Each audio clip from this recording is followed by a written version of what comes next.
आज हम जो टॉपिक उसमें बेसिक जो प्रिंसिपल्स में डिस्कस करने जा रहे हैं वह है रेजोनेंस से रिलेटेड। क्या है?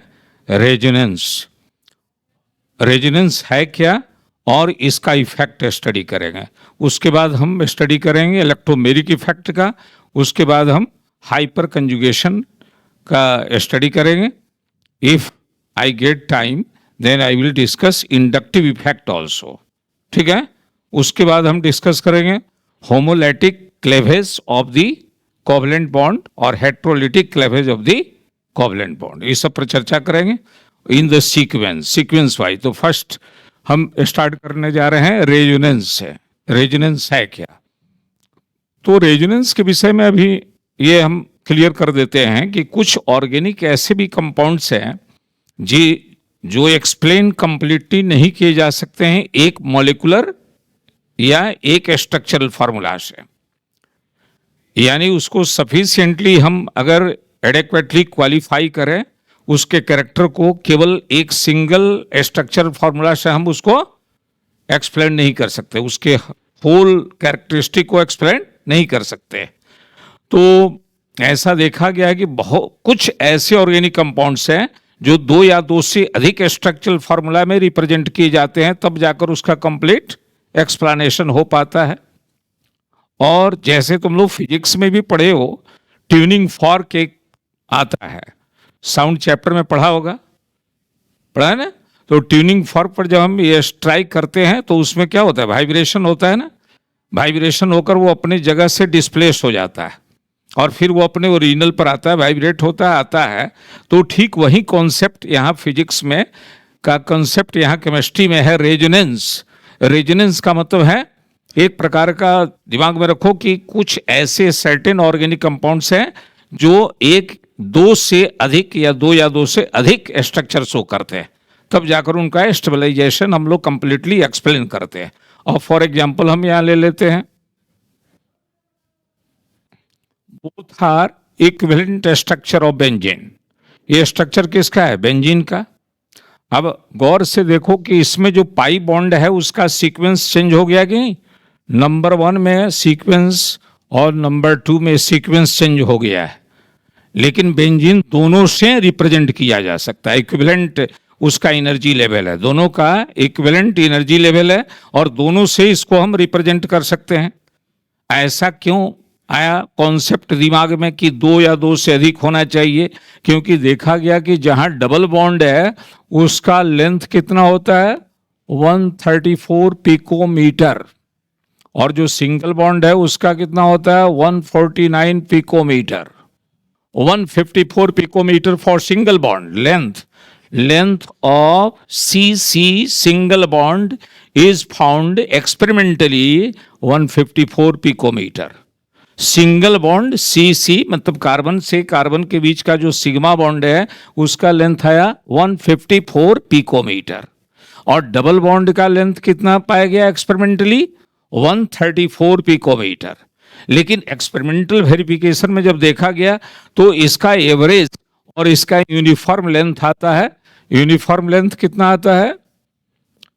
Uniform length is found to be 139 picometer। Average इसका लिया गया तो एवरेज एक्सपेरिमेंटली आता है इसका 139 पिकोमीटर, जबकि सिग्मा का लेंथ है 150 कितना? 134। और डबल का कितना है? देखो यार, सिंगल बॉन्ड जहां 154, डबल बॉन्ड 134 पिकोमीटर। इसमें जो ना, अब तुम ये भी पूछ सकते हो कि जहां डबल बॉन्ड है वहां लेंथ छोटा हो गया। डबल बॉन्ड का लेंथ छोटा हो गया, क्यों हो गया? What is the cause? जहां डबल बॉन्ड है वहां एट्रैक्शन ज्यादा है, तो एट्रैक्शन फोर्स वहां एट्रैक्शन का ज्यादा है, इसलिए बॉन्ड लेंथ क्या हो जाएगा? छोटा हो जाएगा। ट्रिपल बॉन्ड रहेगा तो और छोटा हो जाएगा, सिंगल बॉन्ड रहेगा तो बिल्कुल कम रहेगा। तो सिंगल बॉन्ड में हमने लिखा 154 पिकोमीटर, जबकि डबल बॉन्ड में 134, और एवरेज लिया गया तो पाया गया 139 यूनिफॉर्म एवरीवेयर। ये समान रूप से इसका बॉन्ड लेंथ क्या पाया गया 139। इसका मतलब जरूर इसमें कुछ क्या है, कुछ इसका ये शिफ्टिंग हो रहा है, यानी flow of electron density through the chain हो रहा है, यानी ये रेजोनेंस स्ट्रक्चर शो कर रहा है। यानी इसके प्रॉपर्टी को एक स्ट्रक्चर से हम कंप्लीटली एक्सप्लेन नहीं कर सकते हैं। इसके लिए हमें दो या दो से अधिक स्ट्रक्चर की आवश्यकता पड़ती है, और इस स्ट्रक्चर को हम लोग क्या बोलते हैं, रेजोनेंस स्ट्रक्चर। इसको क्या बोलते हैं? लेकिन ये रेजोनेंस स्ट्रक्चर जो है रियल स्ट्रक्चर नहीं है, ये हाइपोथेटिकल है। ये क्या है? परिकल्पना। ऐसा रियली होता नहीं है, लेकिन एक परिकल्पना किया गया साइंटिस्ट के द्वारा कि ये जो अलग अलग स्ट्रक्चर जो रियलिटी में जो लेंथ इतना हो रहा है, जबकि एवरेज एक्सपेरिमेंटली इतना आ रहा है, जरूर कुछ उसमें इंटरमीडिएट स्टेट है जिससे पाई बॉन्ड इलेक्ट्रॉन का फ्लो हो रहा है through the chain of carbon in close ring, और इस स्ट्रक्चर का नाम दिया गया रेजोनेंस स्ट्रक्चर। तो ये सवाल हुआ कि तब रियल स्ट्रक्चर क्या है? रियल स्ट्रक्चर जो होगा वो रेजोनेंस स्ट्रक्चर का इक्विवेलेंट स्ट्रक्चर होगा, और उसका नाम है हिब्रिड स्ट्रक्चर। उसका नाम क्या होगा? हिब्रिड स्ट्रक्चर, क्योंकि इलेक्ट्रॉन की डेंसिटी बराबर ट्रांसफर हो रही है through the chain of the carbon.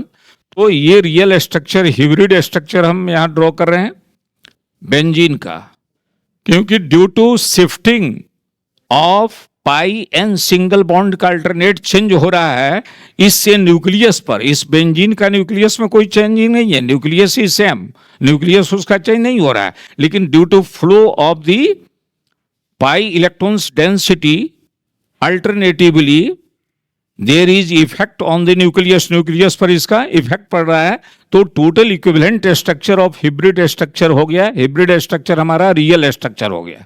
इसको क्या बोलेंगे? रियल स्ट्रक्चर, और इसका दूसरा नाम है हिब्रिड स्ट्रक्चर, और रियल स्ट्रक्चर इसको बोलेंगे, रियल स्ट्रक्चर। अब ये हम जानेंगे कि हाइब्रिड स्ट्रक्चर और रियल स्ट्रक्चर का एनर्जी लेवल क्या होता है, क्योंकि कोई भी एटम, कोई भी चीज है, उसका एक एनर्जी लेवल होता है। तुम लोग फिजिकल केमिस्ट्री में भी शायद पढ़े हो कि इलेक्ट्रॉन जैसे जैसे न्यूक्लियस से दूर जाएगा उसका एनर्जी लेवल क्या होता है? बढ़ता है, और as we are coming closer to the nucleus the energy level decreases, as we are going far away from the nucleus energy level increases. जितना करीब आएंगे एनर्जी लेवल कम होगा, जितना दूर जाएंगे एनर्जी लेवल बढ़ेगा। अब उसका कॉज क्या है ये अभी हम नहीं बतलाएंगे, this is not the part of organic chemistry. अब यहां हम समझ लिए कि दोनों स्ट्रक्चर का इक्विवेलेंट स्ट्रक्चर ये हुआ, यानी दोनों के प्रॉपर्टी को एक साथ ये रिप्रेजेंट कर रहा है, इसलिए इसका नाम हो गया हिब्रिड स्ट्रक्चर या रियल स्ट्रक्चर। इसका एनर्जी लेवल दोनों रेजोनेंस स्ट्रक्चर से लो होता है। इसका energy level, the energy level of hybrid structure जो होता है वह दोनों रेजोनेंस स्ट्रक्चर से क्या होता है? लो होता है।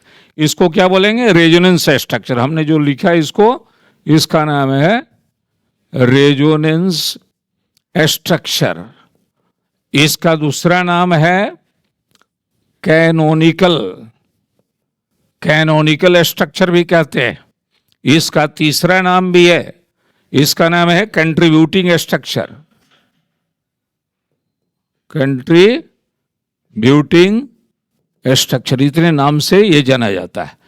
जो डिफरेंट स्ट्रक्चर जो किसी पार्टिकुलर कंपाउंड का हम शो करते हैं, स्टेबलाइज करते हैं, वो डिफरेंट स्ट्रक्चर का नाम हो गया रेजोनेंस स्ट्रक्चर। इसको कैनोनिकल स्ट्रक्चर भी कहेंगे, और इसका तीसरा नाम है कंट्रीब्यूटिंग स्ट्रक्चर। कंट्रीब्यूटिंग क्यों इसको कहते हैं? क्योंकि इसका इसमें सहयोग है, इसके कोऑपरेशन से ही हमें हिब्रिड स्ट्रक्चर मिलता है। और इन सभी स्ट्रक्चर का जो इक्विवेलेंट हुआ उसको बोलेंगे हिब्रिड स्ट्रक्चर। इक्विवेलेंट समझ रहे हो ना? मैथमेटिक्स में भी इक्विवेलेंट समझ रहे हो? किसी भी फ्रैक्शन नंबर में इक्वल नंबर से मल्टीप्लाई करें न्यूमरेटर डिनोमिनेटर को तो इक्विवेलेंट मिलेगा, ठीक है ना? उसी प्रकार ये हिब्रिड स्ट्रक्चर जो है equivalent to all the resonance structure, all the canonical structure, and its energy level is lower as compare to all the resonance structure. और इसका एनर्जी लेवल रेजोनेंस स्ट्रक्चर के एनर्जी लेवल से क्या होता है? कम होता है। ये बात समझ गए में आ गई? कुछ इसमें कंफ्यूजन हो तो बोलो। अगर इसमें दिया जाए कि रेजोनेंस स्ट्रक्चर और हिब्रिड स्ट्रक्चर में किसका एनर्जी लेवल लो होता है तो क्या बोलेंगे? हिब्रिड स्ट्रक्चर का। अब दूसरा नेक्स्ट पॉइंट आता है रेजोनेंस एनर्जी क्या है। अभी पाई बॉन्ड भी डिस्कस करेंगे, जब हाइपर कंजुगेशन में आएंगे तो उसको बतलाएंगे। ठीक है, पाई बॉन्ड कैसे बनता है, सिग्मा कैसे बनता है, यानी हिब्रिड स्ट्रक्चर दोनों दो या दो से अधिक रेजोनेंस स्ट्रक्चर का समतुल्य स्ट्रक्चर है, जिसको इक्विवेलेंट स्ट्रक्चर कहते हैं। इसका एनर्जी लेवल रेजोनेंस स्ट्रक्चर के एनर्जी लेवल से कम होता है। और हम लोग ये भी जानते हैं कि जितना किसी भी कंपाउंड का जिस स्ट्रक्चर का एनर्जी लेवल जितना लो होगा उतना ही वह स्टेबल होगा। एनर्जी लेवल हाई जब हो जाएगा तो वह स्टेबल नहीं होगा, अनस्टेबल हो जाता है। एनर्जी लेवल लो होने पर ही स्टेबिलिटी आती है। जैसे तुम लोग जानते हो कि ऑक्टेट कंप्लीट करने के बाद क्या हो जाता है, एलिमेंट सेटिस्फाइड हो गया। आफ्टर दैट उस एलिमेंट को न इलेक्ट्रॉन लेने की जरूरत है, न इलेक्ट्रॉन शेयरिंग करने की जरूरत है, न गेन करने की जरूरत है। Octet complete, yes, octet complete हो गया। वही चीज इसमें है, ठीक है ना। हिब्रिड स्ट्रक्चर को ऐसे शो करते हैं। ये बात समझ में आ गया। यहाँ अल्टरनेट, सिग्मा और डबल दिखाने की जरूरत नहीं है। अब सवाल यह है कि कंजुगेट सिस्टम क्या है। कभी कभी स्टूडेंट को ये डाउट होता है कि कंजुगेट सिस्टम क्या है, व्हाट इज कंजुगेट सिस्टम, इसको समझ लो, क्योंकि इसमें बार बार इसका चर्चा आएगा आगे भी। कंजुगेट सिस्टम उसको कहते हैं, सिस्टम का मतलब क्या होता है, सिस्टम में दो या दो से अधिक पार्ट्स ऑफ जो है कंपाउंड जुड़ता है ना, ग्रुप्स ऑफ एटम्स जुड़ता है तो सिस्टम बनाता है। जैसे बॉडी में सिस्टम होता है ना, स्केलेटन सिस्टम, रिस्पिरेटरी सिस्टम, वैसे ही कंपाउंड में भी सिस्टम है। कई ग्रुप्स ऑफ एटम्स जब कंबाइंड होते हैं तो सिस्टम ऑफ कंपाउंड बन जाता है। अब ये कंजुगेट सिस्टम क्लियरली समझ लो। हम लोग जानते हैं कि ऑर्गेनिक कंपाउंड ओपन चेन में भी आता है और क्लोज रिंग में भी बनता है ना। क्लोज रिंग में भी रिप्रेजेंट होता है, ओपन चेन स्ट्रक्चर में भी रिप्रेजेंट होता है।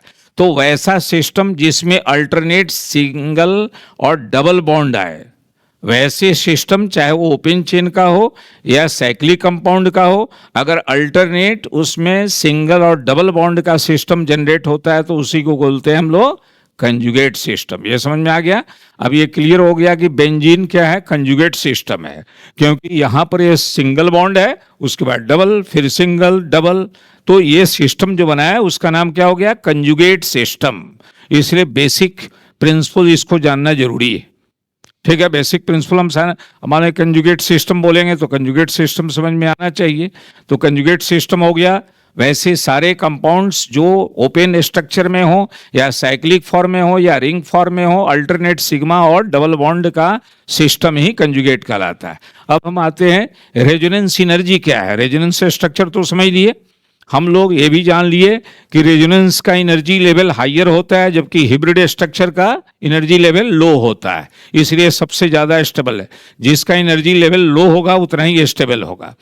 अब यहां देखेंगे एनर्जी, रेजोनेंस एनर्जी क्या है, इसको पहले समझ लो।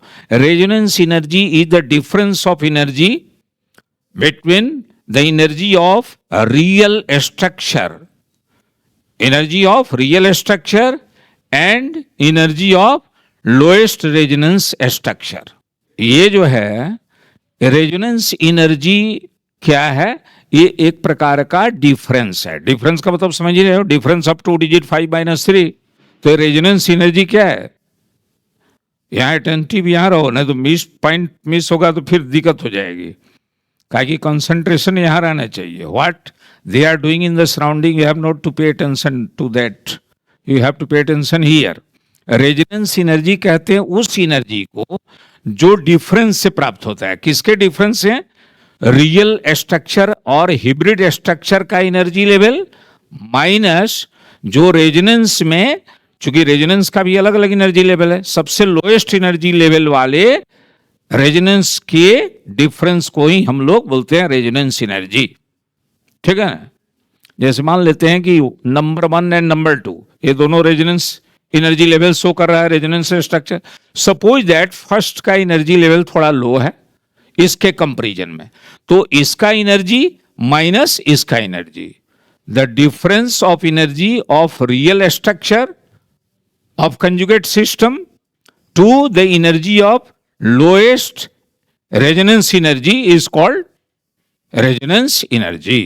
और जितना रेजोनेंस एनर्जी ज्यादा होगा उसकी स्टेबिलिटी ज्यादा होगी, ठीक है ना। जितना रेजोनेंस एनर्जी ज्यादा आएगा उतना ही स्टेबिलिटी भी है, स्टेबिलिटी बढ़ेगा, स्टेबिलिटी बढ़ेगा, ठीक है ना। ये समझ में आ गया। रेजोनेंस एनर्जी भी हमने बतला दिया, इसमें कोई डाउट हो तो बोलो, क्योंकि अब हम रेजोनेंस स्ट्रक्चर के बाद आ रहे हैं रेजोनेंस इफेक्ट पर। इसके बाद बतलाने जा रहे हैं resonance effect. Resonance effect, resonance energy mind में सेट कर गया, अब रेजोनेंस इफेक्ट बतला रहे हैं। रेजोनेंस इफेक्ट क्या है? ये कहता है resonance effect produced due to interaction of 2 pi electrons और 1 pi and lone pair electrons, यानी 2 पाई बॉन्ड के बीच में जो इलेक्ट्रॉन का इंटरेक्शन होता है, या एक लोन पेयर और पाई इलेक्ट्रॉन्स के बीच में जो होता है इंटरेक्शन, उससे पोलैरिटी जनरेट होता है। उस पोलैरिटी को ही हम लोग कहते हैं रेजोनेंस इफेक्ट। अब इसमें कौन सा टर्म समझ में नहीं आता है? पोलैरिटी। पोलैरिटी समझ रहे हो कि नहीं? नहीं, देखो, पोलैरिटी का मतलब होता है distribution of charge, distribution of charge, charge का बंटवारा, चार्ज का सेपरेशन, ठीक है। अब जैसे एक एग्जांपल ले लो, यहां पर मान लो कार्बन के साथ हैलोजन ग्रुप का कोई एटम यहां जुड़ गया, ठीक है।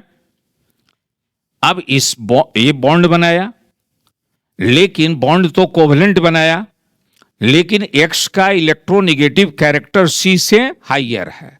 The electronegative character of X is higher than carbon. तो ये बॉन्ड पेयर इलेक्ट्रॉन जो है, जो एक एक इलेक्ट्रॉन के शेयरिंग से यहां बना हुआ है, ये इलेक्ट्रॉन को थोड़ा अपने तरफ क्या करेगा? खींच लेगा। क्योंकि इसका इलेक्ट्रोनेगेटिव कैरेक्टर हाई है, C की अपेक्षा खींचेगा ना, थोड़ा अट्रैक्ट कर लेगा। जैसे मान लो, सपोज करो कि 2 आदमी बिजनेस पार्टनर हैं, एक आदमी बहुत सीधा साधा है, एक जो है बहुत चालू पुर्जा दबंग है। शेयरिंग दोनों का बराबर है, लेकिन दबंग वाला जो है डोमिनेट करेगा कि ये बिजनेस पर हमारा ज्यादा अधिकार रहेगा, है ना। बात समझ रहे हो? प्रैक्टिकल एग्जांपल से बतला दिए, ठीक है। ऐसे ही ये डोमिनेट करता है। एक्स क्या है? इलेक्ट्रोनेगेटिव कैरेक्टर में हाई है, और इलेक्ट्रोनेगेटिव कैरेक्टर का मतलब होता है जो बॉन्ड बनता है उसके इलेक्ट्रॉन को अपनी तरफ वो खींच लेता है, थोड़ा सा शिफ्ट कर देता है, थोड़ा सा क्या करेगा? शिफ्ट करेगा। तो इस पर पार्शियल जो है ये पॉजिटिव चार्ज आ जाएगा, ये निगेटिव आ जाएगा, इस पर ये निगेटिव और इस पर आ जाएगा पॉजिटिव। जिधर से खींचा गया उधर पॉजिटिव, जिधर गया उधर निगेटिव, क्योंकि इलेक्ट्रॉन क्या है? निगेटिवली चार्ज पार्टिकल है, जिधर जाएगा उसको निगेटिव और जिधर से खींचाएगा उधर पॉजिटिव। तो ये चार्ज सेपरेशन जो हुआ, दैट इज कॉल्ड पोलैरिटी। वो उसको क्या बोलते हैं? पोलैरिटी, उसी को पोलैरिटी। अब ये कब बनता है? पोलैरिटी 2 प्रकार। पोलैरिटी ये हो गया अनइक्वल इलेक्ट्रोनेगेटिव कैरेक्टर के 2 एटम कोवलेंट बॉन्ड बनाते हैं तो पोलैरिटी होता है। लेकिन सेम कैरेक्टर का होगा, जैसे सपोज करो कि क्लोरीन और क्लोरीन के बीच में बॉन्ड बना, यहां भी शेयरिंग हुआ, ठीक है ना, यहां भी शेयरिंग है, लेकिन दोनों सेम लेवल का है। अगर इसमें हम क्लेवेज और बॉन्ड करेंगे तो ये अपना इलेक्ट्रॉन एक अलग लेकर हट जाएगा, ये अपना अलग लेकर हट जाएगा। इसको बोलते हैं होमोलैटिक क्लेवेज। क्लेवेज माने बॉन्ड ब्रेक हो गया, बॉन्ड ब्रेक हो गया बराबर बराबर बंटवारे के साथ, दोनों के पास अपना इलेक्ट्रॉन चला गया और यहां अनइक्वल डिस्ट्रीब्यूशन हो गया। अनइक्वल डिस्ट्रीब्यूशन से ही पोलैरिटी आता है, और पोलैरिटी का मतलब क्या है? Charge distribution, charge separation. और ये चार्ज सेपरेशन कैसे होता है? जब 2 एटम जो है सफिशिएंटली इलेक्ट्रोनेगेटिव डिफरेंस वाले कंबाइंड होते हैं, तब एक का इलेक्ट्रोनेगेटिव कैरेक्टर हाई है और एक का लो है। बात समझ में आ रही है? अब यहां उसी का हम रेजोनेंस इफेक्ट में बतलाने जा रहे हैं। हमने लिखा कि रेजोनेंस इफेक्ट क्या है? It is polarity produced. It is polarity produced due to interaction due to interaction of two pi electrons or 1 pi and lone pair electrons. ठीक है, इसको डिफाइन कैसे करेंगे? तो इसको डिफाइन किया गया, it is polarity produced due to interaction of 2 pi electrons और 1 pi and lone pair electrons. Pi electrons कब बनता है? अब थोड़ा सा चर्चा इस पर करते हैं. पाई दो प्रकार का बॉन्ड होता है, एक सिग्मा और एक पाई. दोनों में स्ट्रॉन्गर कौन है? सिग्मा. सिग्मा बॉन्ड कब बनता है? जब ऑर्बिटल जो है हेड ऑन क्लब्स करता है, हेड ऑन ओवरलैपिंग होता है. जब हेड ऑन ओवरलैपिंग करेगा तो सिग्मा, और जब साइड वाइज यानी पैरेलल ओवरलैपिंग करेगा तो पाई. अब यह समझ में आ गया. इलेक्ट्रॉन कहाँ रहता है? ऑर्बिटल में. ऑर्बिटल ही उसका सर्टेन रीजन है. चूंकि अभी तक हमारे साइंटिस्ट इलेक्ट्रॉन को लोकेट करने का कोई अभी सर्टेन फॉर्मूला नहीं निकाला गया. उसका सर्टेनिटी अनसर्टेनिटी एक रूल है जो फिजिकल केमिस्ट्री में पढ़ोगे, अनसर्टेनिटी प्रिंसिपल. यानी अगर उसके पोजीशन को लोकेट करेंगे तो उसका मोशन लोकेट नहीं होगा, वेलोसिटी पता नहीं चलेगा. एग्जैक्ट पता चलेगा लेकिन एग्जैक्ट नहीं. अगर वेलोसिटी का पता करेंगे तो उसका पोजीशन लोकेट एग्जैक्टली नहीं होगा. इस प्रिंसिपल का नाम हाइजेनबर्ग ने दिया, uncertainty principle, that you have to learn in physical chemistry. ठीक है. तो इलेक्ट्रॉन को एक क्लाउड माना गया है. जैसे क्लाउड पैचेज फ्लोट करते हैं स्पेस में, वैसे ही इलेक्ट्रॉन भी फ्लोट करता है. लेकिन जहां सबसे अधिक पाए जाने की उसकी संभावना है, that region is called orbital. यानी ऑर्बिटल क्या है?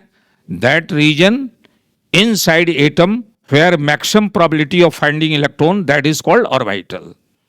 यानी ऑर्बिट के अंदर ऑर्बिटल. ठीक है ना. अब इसी ऑर्बिटल का जो ओवरलैपिंग होता है, अगर हेड ऑन का मतलब आमने सामने हेड ऑन क्लैप्स, अगर वो ओवरलैप किया तो सिग्मा बॉन्ड बनेगा. एक थोड़ा सा इसमें दे देते हैं तुम लोगों को.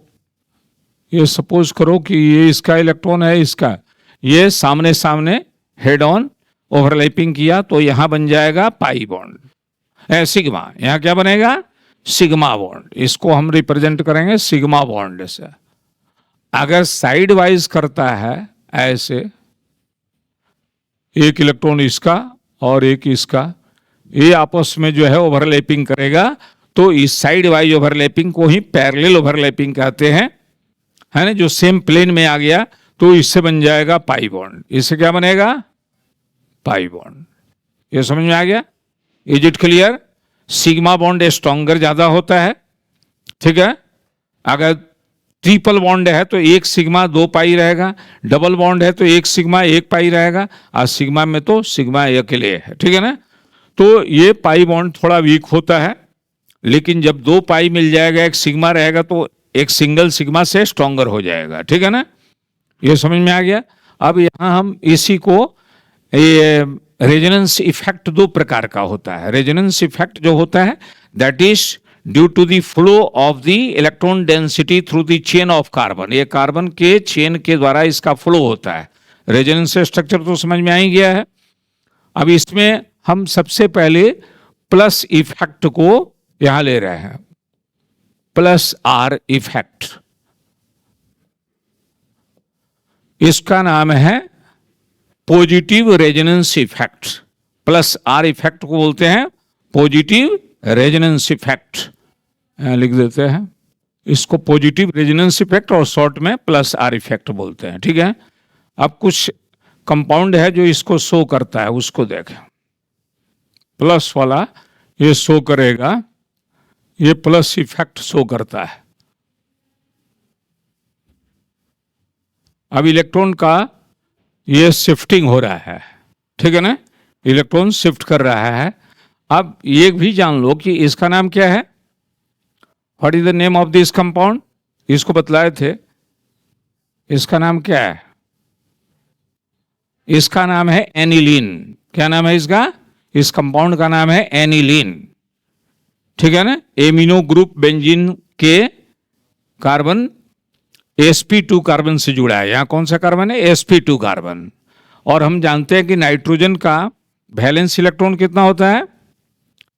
5 electron. In outer shell of nitrogen there are 5 electrons. तो 5 इलेक्ट्रॉन्स में दो जो है हाइड्रोजन के साथ बॉन्ड बना दिया, 2 इलेक्ट्रॉन का यूज किया, 2 अलग अलग हाइड्रोजन एटम से, 1 इलेक्ट्रॉन जो है कार्बन से शेयरिंग करके, और इसके बाद इसका 2 इलेक्ट्रॉन वैलेंस इलेक्ट्रॉन में 2 बच गया, यानी जो बॉन्ड बनाने में भाग नहीं लिया। तो ऐसे वैलेंस इलेक्ट्रॉन जो बॉन्ड में भाग नहीं लेता है, जो केमिकल बॉन्ड नहीं बनाता, उसका नाम क्या है? Lone pair. और हिंदी में इसको क्या बोलते हैं? लोन पेयर इलेक्ट्रॉन को निर्जन जोड़ी इलेक्ट्रॉन। क्या बोलते हैं? निर्जन जोड़ी इलेक्ट्रॉन। इंग्लिश में इसको बोलते हैं लोन पेयर ऑफ इलेक्ट्रॉन। तो lone pair electron is that pair of electron which is valence electron but does not take part in bond formation. लेकिन बॉन्ड बनाने में उसका कोई रोल नहीं होता है। लेकिन कभी कभी यहां पर ये इफेक्ट में ये अपना रोल दिखा रहा है कि जो लोन पेयर ऑफ इलेक्ट्रॉन है वो शिफ्ट कर गया, यहां पर आ गया, शिफ्ट कर गया। और जब शिफ्ट कर गया तो यहां डबल बॉन्ड बनेगा। तो कार्बन मैक्सिमम कितना बॉन्ड बनाएगा? कार्बन के पास 4 ही इलेक्ट्रॉन है। तो ये जो है यहां से इलेक्ट्रॉन शिफ्ट होकर यहां आ गया, ये पाई बॉन्ड का इलेक्ट्रॉन शिफ्ट होकर यहां आ गया। अब इससे जो स्ट्रक्चर नया जो जनरेट होगा वो ऐसा होगा। अब यहां देखो, इससे जो चेंजिंग आया उसको हम दिखा रहे हैं। क्योंकि ये 2 इलेक्ट्रॉन आकर के इस बॉन्ड को बनाया, तो 2 इलेक्ट्रॉन जहां मिलता है एक बॉन्ड बनेगा, एक पहले से था, तो यहां हो गया डबल बॉन्ड। हो गया कि नहीं? Double bond. अब डबल बॉन्ड हो गया तो यहां पर जितना भी कॉर्नर है वहां कार्बन है। तो कार्बन का 2 इलेक्ट्रॉन इसके साथ, 1 इलेक्ट्रॉन इसके साथ, 1 4 कंप्लीट हो गया। अब ये इलेक्ट्रॉन जो है शिफ्ट करके कहाँ आ गया? इस कॉर्नर पर। तो इस कॉर्नर पर जब आ गया तो यहाँ पर क्या जनरेट होगा? यहाँ पर निगेटिव चार्ज आ गया। ठीक है ना? अब निगेटिव चार्ज आ गया। जब निगेटिव चार्ज आ जाएगा तो यहाँ नेक्स्ट में निगेटिव चार्ज को खत्म करने के लिए क्या आएगा? बोलो। अब निगेटिव चार्ज अगर हम खत्म करना चाहें तो कैसे खत्म करेंगे? यहां जब आ गया तो ये भी अब शिफ्ट करेगा। चूंकि यहां पर नेक्स्ट में ये डबल बॉन्ड बनेगा तो निगेटिव चार्ज यहीं पर दिखा दो, ये निगेटिव चार्ज हो गया। अब यहां जो है ये चार्ज हम नहीं मान रहे हैं, इसको यहां डबल कर देते हैं। यहां ये जो डबल बॉन्ड था वो शिफ्ट होकर यहां निगेटिव चार्ज, यानी 2 इलेक्ट्रॉन वाला जो डेंसिटी है यहां पर आ गया, खिसक गया, यहाँ डबल बॉन्ड बन गया। अब यहां से फिर ये शिफ्ट करके यहां आ गया। ये जो है नेक्स्ट में, यानी यहां से शिफ्ट कर गया। जब यहां डबल हो गया तो यहां का इलेक्ट्रॉन डेंसिटी यहां ट्रांसफर हो गया और यहां आ गया तुम्हारा, यहां निगेटिव चार्ज आ जाएगा। ठीक है ना? अल्टरनेट ये फ्लो बनते जा रहा है। अब नेक्स्ट में हम यहां दिखाएंगे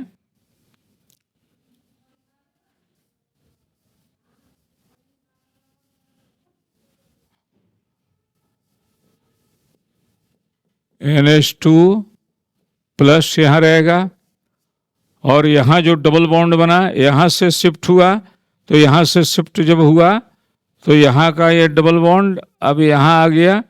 अब ये यहां पर आ गया, ये डबल बॉन्ड यहां आ गया। ठीक है? ये डबल बॉन्ड यहां आ गया। फिर यहां से जब ये शिफ्ट होगा तो यहां आ जाएगा। नेक्स्ट वाले में दिखाएंगे NH2 प्लस, और यहां पर ये इलेक्ट्रॉन डेंसिटी जहां से हम चले थे इस कॉर्नर पर आ गया। मतलब अब इसका शिफ्टिंग अब यहां हो गया।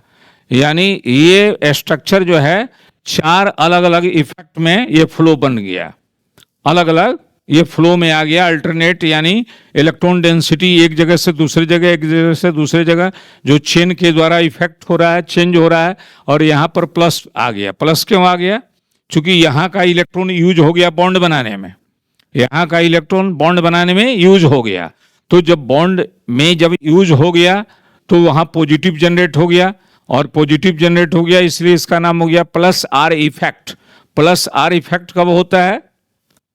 when an electron density moves away from atom or substituent to the conjugate system।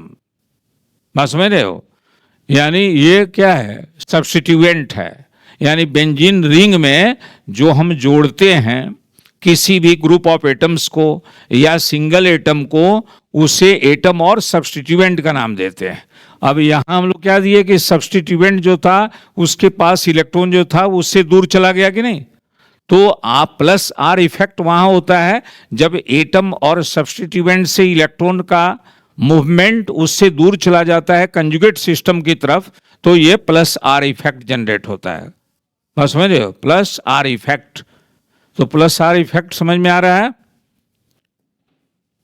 बोलो। प्लस आर इफेक्ट कैसे होता है,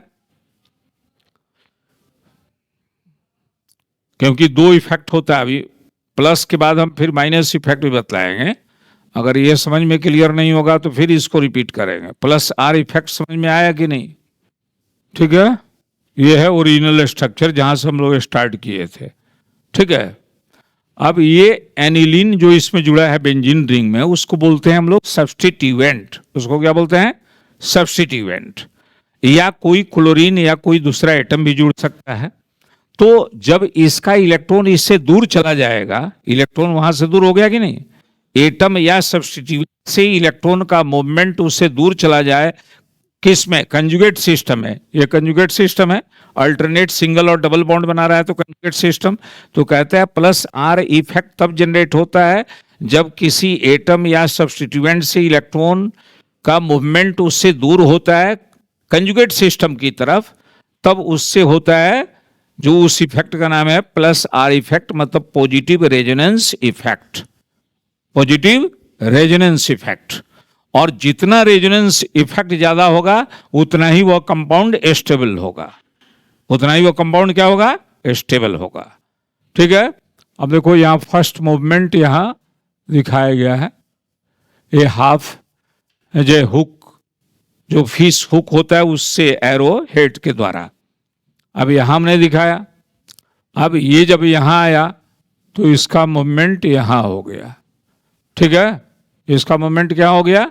यहां फर्स्ट, ये समझ लो फर्स्ट स्टेज, ये फर्स्ट स्टेज होगा। अब ये मूवमेंट जब हुआ, जब इसका इलेक्ट्रॉन यहां मूव किया तो ये क्या हुआ, यहां पर ये निगेटिव आ गया, क्योंकि पाई बॉन्ड का इलेक्ट्रॉन यहां से शिफ्ट होकर इस कॉर्नर पर आ गया ना। यानी पाई बॉन्ड या सिग्मा बॉन्ड जो भी बनता है दो इलेक्ट्रॉन के शेयरिंग से बनता है, एक एक इलेक्ट्रॉन का शेयरिंग है, तो ये दोनों इलेक्ट्रॉन शिफ्ट करके यहां पर आ गया। अब इसका चेंज इसमें दिखाएंगे, सेकंड वाले में। फर्स्ट में हमने दिखाया कहां चेंज होने जा रहा है। अब ये दोनों सभी इक्विवेलेंट स्ट्रक्चर हैं। अब यहां जो ये लोन पेयर इलेक्ट्रॉन जो यहां मूव करके आया, वह एक और एक्स्ट्रा बॉन्ड बना दिया तो डबल बॉन्ड हो गया। अब यहां डबल बॉन्ड हम दिखाएंगे। और चूंकि इलेक्ट्रॉन यहां से शिफ्ट कर गया इसलिए चार्ज क्या हो जाएगा? पॉजिटिव। इलेक्ट्रॉन जहां से हटता है वहां पॉजिटिव चार्ज हो गया। अब यहां जब आ गया तो ये जो पाई बॉन्ड यहां था डबल, अब ये शिफ्ट होकर कहां आ गया? यहां आ गया कि नहीं? आ गया ना। अब यहां आ गया। अब ये ट्रांसफर हो गया, फ्लो हो गया, इस डबल बॉन्ड का फ्लो यहां पर आ गया। और यहां जो पहले से था वो तो है ही। ठीक है, पहले से जो था वो है। अब यहां से ये शिफ्ट कर रहा है कहां पर? अब फिर हम यहां दिखाएंगे, यहां का जो है ट्रांसफर यहां पर हो गया। यहां से भी ये डबल बॉन्ड जनरेट होगा, ये जो कहते हैं यहां पर आ गया। और फिर यहां नेक्स्ट में दिखाएंगे NH2 प्लस चार्ज, ये बॉन्ड जो कहते हुए रहेगा। और ये जो मूवमेंट किया ये यहां आ गया। अब यहां से ये जो है शिफ्ट करके कहाँ आ गया? यहां पर। तो यहां पर ये निगेटिव आ गया। ये इलेक्ट्रॉन जो है यहां से शिफ्ट किया तो यहां पर इलेक्ट्रॉन की डेंसिटी आ गई। और ये पाई बॉन्ड यहां पर जो था, ये extra one loan pair of electron यहां पाई बॉन्ड बना दिया।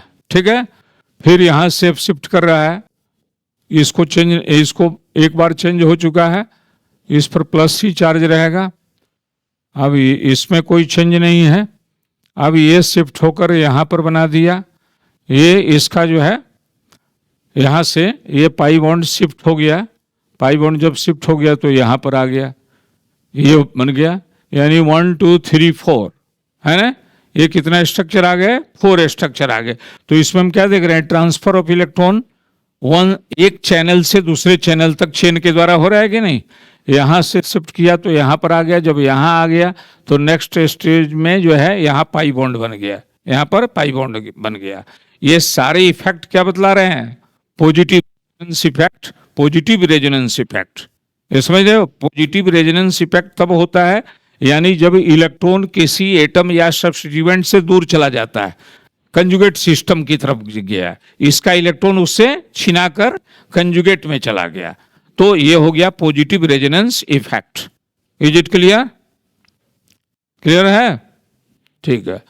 तो क्लियर है, तो अब हम निगेटिव रेजोनेंस इफेक्ट की चर्चा करते हैं, ठीक है। निगेटिव का इसको बोलते हैं minus are effect, minus are effect, इसका नाम है माइनस आर इफेक्ट। तो प्लस आर में क्या था, उससे इलेक्ट्रॉन दूर चला गया, इसमें क्या होगा, जो एटम या कंस्टिट्यूएंट है उसके तरफ चला जाएगा, कंजुगेट से किधर जाएगा, उसके तरफ। तो जब इलेक्ट्रॉन का ट्रांसफर या मूवमेंट जब एटम या सब्स्टिट्यूएंट के तरफ हो, कंजुगेट सिस्टम से उसके तरफ हो जाए, टुवर्ड्स द सब्स्टिट्यूएंट्स और atom from conjugate system, this is called negative resonance effect. अब रेजोनेंस इफेक्ट निगेटिव जो दिखाता है उसको नाइट्रोबेंजीन का एग्जांपल ले लो, that compound is called nitrobenzene. Nitro group जो है इलेक्ट्रॉन विथड्रॉइंग ग्रुप है, इसको बोलते हैं इलेक्ट्रॉन विथड्रॉइंग, इलेक्ट्रॉन को खींचने वाला। एक होता है इलेक्ट्रॉन डोनेट करने वाला, जो इलेक्ट्रॉन देता है। अभी हम लोग दिए कि इलेक्ट्रॉन ये डोनेट किया कि नहीं, डोनेट किया कंजुगेट सिस्टम को। अब पहले हम वैलेंसी को देखें, नाइट्रोजन का वैलेंस इलेक्ट्रॉन कितना होता है, valence electron of nitrogen is what, 5, चूंकि 7 इसका एटॉमिक नंबर है ना 7। तो इसका जो है जब इलेक्ट्रॉनिक डिस्ट्रीब्यूशन करेंगे के एल सेल में तो 2 हो गया इलेक्ट्रॉन, के सेल में 5 हो गया, एल सेल में के एल, ठीक है ना। तो 5 इलेक्ट्रॉन्स, अब यहां देखें कि 5 इलेक्ट्रॉन्स किस प्रकार से यूज हो रहा है उसको जरा देखें। ये एरो मार्क ये दिखा रहा है कोऑर्डिनेट बॉन्ड को।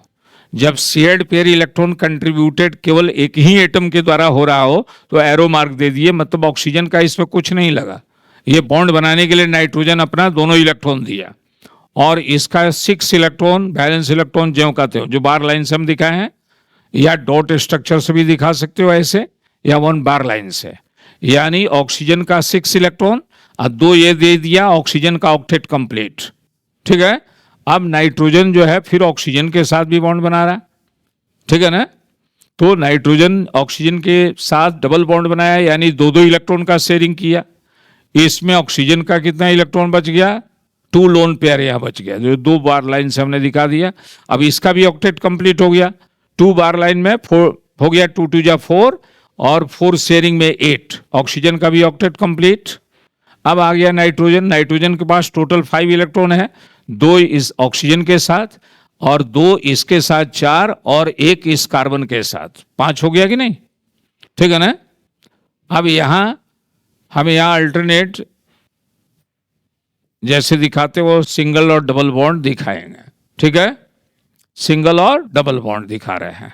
कार्बन का यहाँ 4 इलेक्ट्रॉन यूज हो गया, एक कार्बन से 2 इलेक्ट्रॉन, इस कार्बन से 1 2 1 3 और 1 नाइट्रोजन से 4, ठीक है।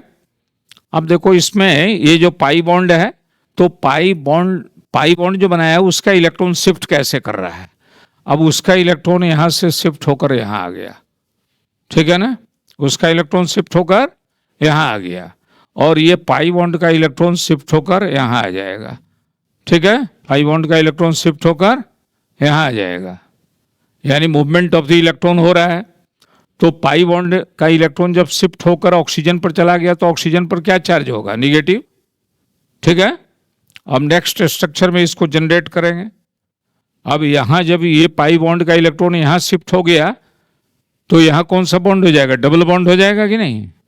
यहाँ बॉन्ड हो जाएगा डबल बॉन्ड, ठीक है। और डबल बॉन्ड हो गया, और ये ऑक्सीजन जो है इस पर इलेक्ट्रॉन आ गया 2 2 4 2 6।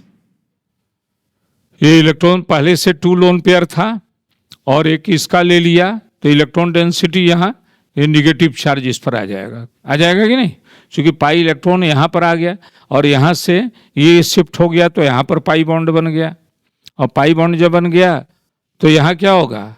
अब ये जो है यहाँ शिफ्ट हो जाएगा, क्योंकि यहाँ पर जब पाई ये शिफ्ट हो गया तो यहाँ प्लस चार्ज जनरेट हो गया, क्योंकि इसका इलेक्ट्रॉन स्नेच हो गया, छिना गया, तो यहाँ पर पॉजिटिव आ गया कि नहीं? अब इस पॉजिटिव को फुलफिल करने के लिए यहाँ से शिफ्ट होकर ये पाई बॉन्ड इलेक्ट्रॉन यहाँ आ गया, तो डबल बॉन्ड अब यहाँ बन गया, डबल बॉन्ड यहाँ हो गया। और यहाँ से शिफ्ट किया, ठीक है, तो यहाँ पर आ गया ये पॉजिटिव चार्ज, यहाँ पॉजिटिव चार्ज हो जाएगा, क्योंकि यहाँ से शिफ्ट किया है तो पॉजिटिव चार्ज हो गया। और पॉजिटिव चार्ज जब शिफ्ट किया तो यहाँ पर जो हम शो करेंगे वह नेक्स्ट में वह इधर शो करेंगे, ठीक है। यानी अब ये इलेक्ट्रॉन जो है पाई इलेक्ट्रॉन इधर आएगा, पॉजिटिव की तरफ, पॉजिटिव की तरफ आएगा, और पॉजिटिव की तरफ आएगा तो यहाँ पर ये पाई बॉन्ड आ जाएगा, ठीक है।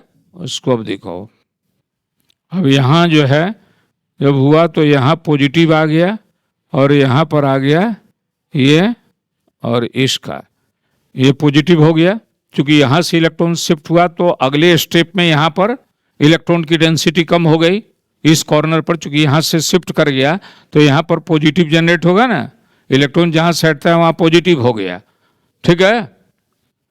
ये समझ में आ गया? अब इस प्रकार जो फ्लो बन रहा है, ये फ्लो क्या बतला रहा है? ये फ्लो बता रहा है निगेटिव इफेक्ट को। ये क्या शो कर रहा है? निगेटिव इफेक्ट को। निगेटिव इफेक्ट का मतलब हुआ यानी जो सब्स्टिट्यूएंट नाइट्रो ग्रुप जो इससे जुड़ा है इस बेंजीन रिंग से, वो इलेक्ट्रॉन को अपनी तरफ खींच रहा है और खींच करके इसको निगेटिव बना दिया। यानी जब इलेक्ट्रॉन का ट्रांसफर एटम या सब्स्टिट्यूएंट के तरफ हो, कंजुगेट सिस्टम से उसके तरफ हो जाए, तो इसको बोलते हैं निगेटिव इफेक्ट। और एनिलीन में क्या था? उसका इलेक्ट्रॉन कंजुगेट में आ गया, तो इसलिए उसमें था पॉजिटिव, इसमें हो गया निगेटिव। इस प्रकार स्ट्रक्चर शो करेंगे, और ये हो गया negative effect of resonance effect. और निगेटिव रेजोनेंस इफेक्ट वो शो करता है जो इलेक्ट्रॉन विथड्रॉइंग ग्रुप होता है, ठीक है ना। Electron withdrawing group negative effect show करता है, ठीक है। तो ये इफेक्ट समझ में आ गया? कोई डाउट हो तो बोलो। इस प्रकार इसको हम फ्लो में दिखाते रहेंगे, कहाँ पर जनरेट हुआ, कहाँ पॉजिटिव हुआ, जहाँ पॉजिटिव हुआ वहाँ फिर इलेक्ट्रॉन का ट्रांसफर होगा, फिर वो खत्म होगा, फिर फ्लो बनता जाएगा। यानी इलेक्ट्रॉन की स्कार्सिटी जहाँ होगी वहाँ पॉजिटिव, और जहाँ से ट्रांसफर हो गया वहाँ निगेटिव, जहाँ गया वहाँ निगेटिव, जहाँ से हटा वहाँ पॉजिटिव। और सबसे मेन है कि ये इलेक्ट्रॉन को अपनी तरफ नाइट्रो ग्रुप खींच रहा है, क्योंकि यहाँ डबल बॉन्ड था उसको अपनी तरफ खींच लिया, तो कंजुगेट सिस्टम में से इलेक्ट्रॉन को अपनी तरफ खींचा, इसलिए इसको कहते हैं negative effect, resonance effect. Is it clear? अब हम आ रहे हैं इलेक्ट्रोमेरिक इफेक्ट पर। अब नेक्स्ट जो इफेक्ट हम बतलाने जा रहे हैं उसका नाम है इलेक्ट्रोमेरिक इफेक्ट। इलेक्ट्रोमेरिक इफेक्ट क्या है? सबसे पहले ये समझ लें कि इलेक्ट्रोमेरिक इफेक्ट टेम्पररी इफेक्ट है, ये परमानेंट इफेक्ट नहीं है, ठीक है ना। ये परमानेंट इफेक्ट नहीं है, ये टेम्पररी इफेक्ट है। और ये तब इफेक्ट जनरेट होता है जब रिएजेंट डिमांड करता है। अब समझे रिएजेंट क्या है, क्योंकि इसको समझने के पहले हम ये समझ लें रिएजेंट और सबस्ट्रेट क्या है, तब इसको हम आसानी से समझ लेंगे। क्योंकि इलेक्ट्रोमेरिक इफेक्ट जो होता है वो मल्टीपल बॉन्ड फॉर्मेशन में होता है, डबल ट्रिपल जहां बनता है और जहां पाई इलेक्ट्रॉन का कंप्लीट ट्रांसफर हो जाता है वहां पर इलेक्ट्रोमेरिक इफेक्ट होता है। लेकिन इसके पहले हम ये समझ लें कि सबस्ट्रेट क्या है और ये रिएजेंट क्या है। दोनों ही रिएक्टेंट है। हम सभी लोग जानते हैं कि रिएक्शन में जो पार्टिसिपेट होता है केमिकल उसको क्या बोलते हैं, रिएक्टेंट। आज जो रिएक्टेंट से मिलता है उसको बोलते हैं प्रोडक्ट। ये तो क्लियर है। The chemical used in chemical reaction called reactants. तो रिएक्टेंट्स में कभी कभी ऐसा होता है कि एक ही रिएक्टेंट प्रोडक्ट दे देता है, लेकिन जब एक से अधिक रिएक्टेंट हो तो किसको हम सबस्ट्रेट मानेंगे, किसको रिएजेंट मानेंगे, सवाल यह है। तो सबस्ट्रेट कहते हैं वैसे कंपाउंड को that contains carbon. The carbon containing organic compounds is generally named as substrate. ठीक है ना। Carbon containing organic compound is known as substrate और other reactant is called reagent. ये समझ में आ रहा है? Is it clear? जैसे सपोज करो कि मीथेन का रिएक्शन हम क्लोरीन से करा रहे हैं, तो मीथेन क्या है, कार्बन कंटेनिंग ऑर्गेनिक कंपाउंड, उसमें कार्बन है, लेकिन क्लोरीन में तो कार्बन नहीं है, इसलिए क्लोरीन को क्या बोलेंगे, रिएजेंट। क्लोरीन को क्या बोलेंगे, रिएजेंट। और मीथेन को क्या बोलेंगे, सबस्ट्रेट। सबस्ट्रेट वैसे ऑर्गेनिक कंपाउंड को बोलते हैं जो कार्बन, चिपली कार्बन कंटेन करता है। Carbon containing organic compound is called substrate और reagent, other reactant is called reagent. ठीक है ना। फॉर एग्जांपल में दिखा देना कि when methane reacts with chlorine in presence of heat और लाइट एंड डिफ्यूज्ड लाइट। कैसा light, diffused light. Diffused light का मतलब क्या होता है, we are also getting light of the sunlight in this room, but directly we are not getting light from the sun. We are getting filtered light. ये light filter होकर आ रहा है, किसी ग्लास के द्वारा पास करके आ रहा है, रिफ्रैक्टेड लाइट उसको बोलते हैं। यानी डायरेक्टली नहीं है तो उसको बोलते हैं डिफ्यूज्ड लाइट। ठीक है ना। जैसे कभी कभी सनराइज के पहले भी हम लोग साफ हो जाता है, देखते हैं ना, डायरेक्ट सन का राइजिंग नहीं, अगर हुआ भी है तो क्लाउडी वेदर से, बादल से ढका हुआ है सन, लेकिन फिर भी लाइट हमें मिल रही है, तो that light is called diffused light. ठीक है ना। तो यहां अब इलेक्ट्रोमेरिक इफेक्ट में हमने सबस्ट्रेट और ये क्लियर किया, रिएजेंट क्या है। Electromeric effect is temporary effect, इसको लिख देते हैं।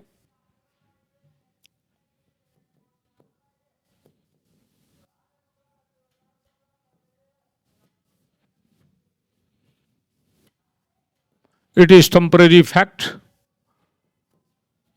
that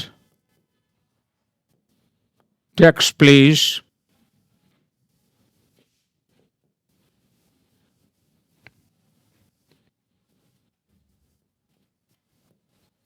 between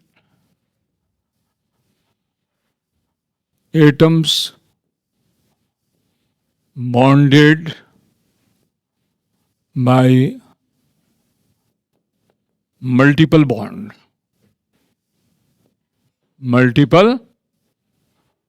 bonds due to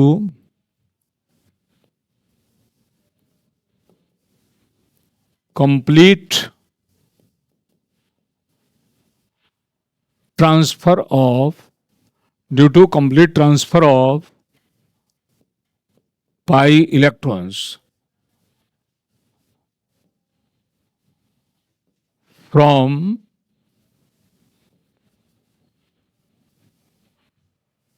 one bonded atom to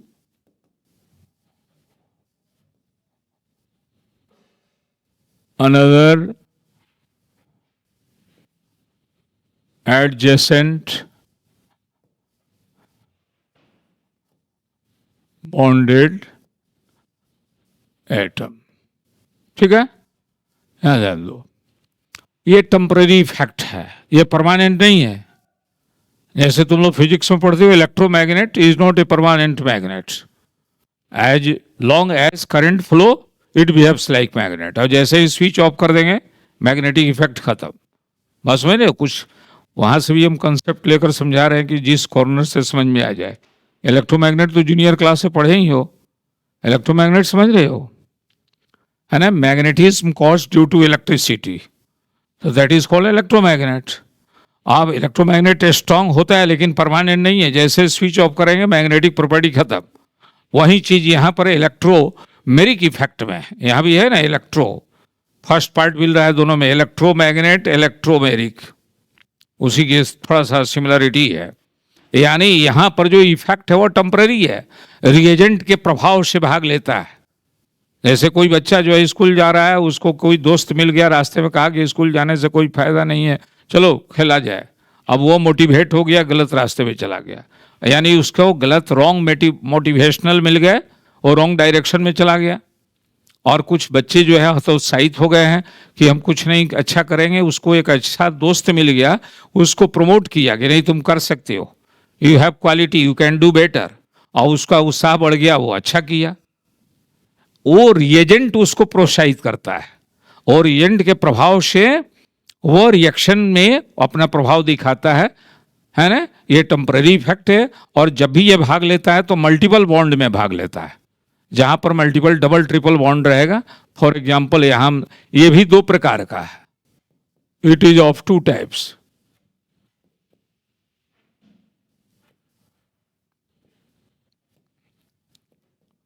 plus E effect और माइनस ई इफेक्ट, दो प्रकार का इसमें भी इफेक्ट होता है। प्लस ई मतलब पॉजिटिव इलेक्ट्रोमैग्नेटिक इफेक्ट और माइनस ई का मतलब निगेटिव इलेक्ट्रोमैग्नेटिक इफेक्ट।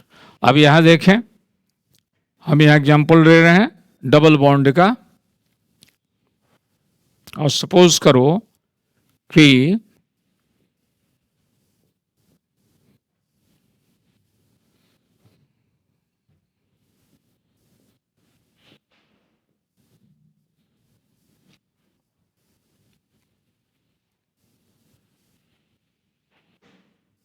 अब यहां कार्बन जो है, कार्बन के बीच में डबल बॉन्ड बनाया है। Is it clear? ये स्केलेन जो स्ट्रक्चर है इथीन का है, ठीक है ना। जहां जहां सिग्मा बॉन्ड लाइन है वहां हाइड्रोजन समझेंगे। अब यहाँ प्लस एच, चूंकि हम लोग जानते हैं कि जो मल्टीपल बॉन्ड होता है उसमें एडिशन रिएक्शन होता है। ज्यादातर क्या होता है, एडिशन, मतलब बाहर से आकर उसमें ऐड हो गया, कुछ निकला नहीं, दैट इज कॉल्ड एडिशन। और एक होता है एलिमिनेशन, उसमें पहले से प्रेजेंट था वो निकल गया। और एक होता है सब्स्टिट्यूशन, यानी उसके जगह पर दूसरा आ गया, रिप्लेसमेंट। एक निकला और एक उसकी जगह पर आ गया, दैट इज सब्स्टिट्यूशन। और बाहर से आकर उसमें मिक्स हो गया, कुछ निकला नहीं ओरिजिनल में से, तो एडिशन। यहाँ पर एडिशन होने जा रहा है। अब एडिशन जो होगा वो कैसे होगा, due to shifting of electron complete. यहाँ पाई बॉन्ड का इलेक्ट्रॉन शिफ्ट कर गया, यहाँ से इस कार्बन के यहाँ पर शिफ्ट हो गया। और जब यह शिफ्ट हो गया तो यहाँ इलेक्ट्रॉन की डेंसिटी बढ़ गई कि नहीं? इलेक्ट्रॉन की डेंसिटी बढ़ गई, क्योंकि पहले तो ये जोड़ नहीं सकता था, लेकिन पाई इलेक्ट्रॉन शिफ्ट कर गया from one atom to another atom, और दोनों एडजेसेंट एक दूसरे से जुड़े हुए हैं। तो यहां से इलेक्ट्रॉन का शिफ्टिंग हो गया, तो यहां पर कौन सा चार्ज बन गया, प्लस, और यहां क्या आ जाएगा, माइनस। और जब माइनस आ जाएगा तो यहां पर ये हाइड्रोजन प्लस को ये एडजस्ट कर सकता है, क्योंकि इसके पास इलेक्ट्रॉन की डेंसिटी अधिक है और इसको इलेक्ट्रॉन की जरूरी है ना, इसको इलेक्ट्रॉन चाहिए। This is the ion which 6 electron, जो इलेक्ट्रॉन खोज रहा है, इसको कौन सा रिएजेंट बोलेंगे, इलेक्ट्रोफाइल रिएजेंट। इसको क्या बोलेंगे, इलेक्ट्रोफाइल रिएजेंट, यानी इसको इलेक्ट्रॉन चाहिए, इलेक्ट्रॉन डेफिशिएंट है, ठीक है ना। अब यहां ये आकर एडजस्ट हो गया और जो कंपाउंड बनेगा वो क्या बनेगा, Cr। यहां से इलेक्ट्रॉन शिफ्ट हो चुका है और ये अपने साथ एक हाइड्रोजन को यहां जोड़ लिया है, ठीक है ना। और ये प्लस चार्ज इस पर चला गया और ये हाइड्रोजन इसमें आकर एडजस्ट हो गया, तो इसको बोलते हैं हम लोग प्लस पॉजिटिव इलेक्ट्रोमैग्नेटिक इफेक्ट, ठीक है ना। यानी पॉजिटिव इलेक्ट्रोमैग्नेटिक इफेक्ट तब होता है in which the reagent get attached to that carbon atom where electron get transferred। जिधर इलेक्ट्रॉन का ट्रांसफर होता है उधर रिएजेंट आकर जुड़ जाता है, ठीक है ना। और this reagent is electrophilic reagent. दो प्रकार के रिएजेंट हैं, न्यूक्लियोफिलिक एंड इलेक्ट्रोफिलिक। इलेक्ट्रोफिलिक उसको बोलते हैं जिसको इलेक्ट्रॉन चाहिए। इलेक्ट्रॉन किसको चाहिए? जो इलेक्ट्रॉन में डेफिशिएंट है, या तो वह न्यूट्रल कंपाउंड भी हो सकता है जैसे एल्युमिनियम ट्राइक्लोराइड, ये न्यूट्रल इलेक्ट्रोफाइल है। और H प्लस हो गया, ये भी, इसको भी इलेक्ट्रॉन चाहिए। ये जितने को इलेक्ट्रॉन चाहिए वो इलेक्ट्रोफिलिक हो गया। और न्यूक्लियोफिलिक उसको कहते हैं जिसको इलेक्ट्रॉन पहले से है, रिच इन इलेक्ट्रॉन। अब इसको न्यूक्लियोफाइल क्यों बोला जाता है? क्योंकि न्यूक्लियस पर चार्ज क्या होता है? पॉजिटिव। ये चाहता है कि हम अपना एक्स्ट्रा इलेक्ट्रॉन किसी को देकर मुक्त हो जाएं और हमारा चार्ज वही हो जाए जो न्यूक्लियस पर चार्ज है। That's why it is called nucleophilic.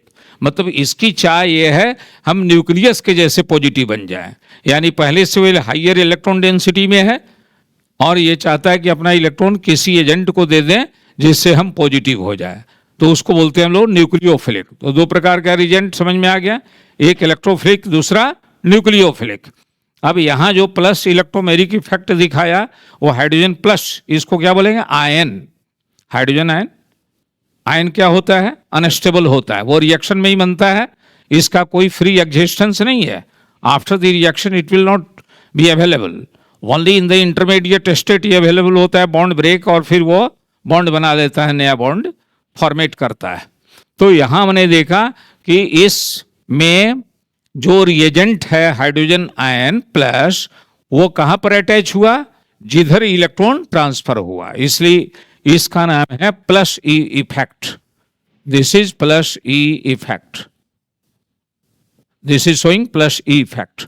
अब दूसरा एग्जांपल ले लो, ये भी मल्टीपल बॉन्ड में ही होगा, ठीक है। अब यहां पर एक न्यूक्लियोफाइल साइनो ग्रुप हम ले रहे हैं, cyano group.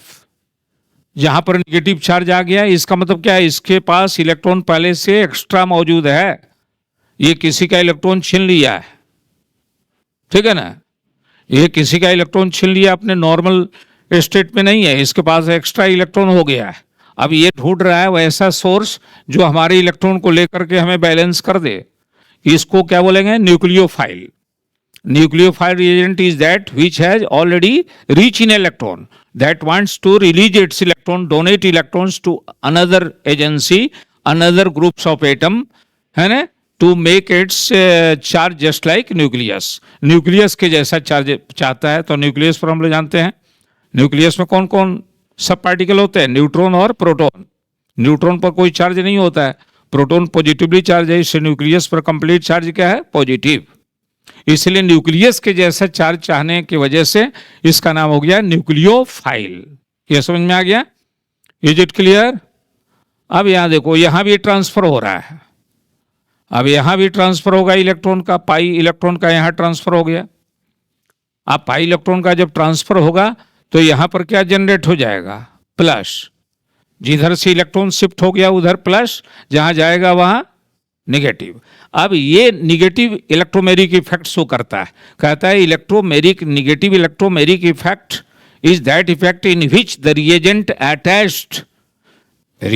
Attached to that adjacent atom of carbon where transfer of electron does not take place. जहां ट्रांसफर नहीं होता है, माने ट्रांसफर हुआ इस कार्बन पर और ये अटैच कहां होगा? क्योंकि इसके पास इलेक्ट्रॉन की स्कार्सिटी हो गई, इसके स्कार्सिटी को ये फुलफिल कर दिया, ठीक है ना। और ये फुलफिल कर दिया तो ये बॉन्ड बना लिया, ये साइनाइड ग्रुप इसके साथ आ गया।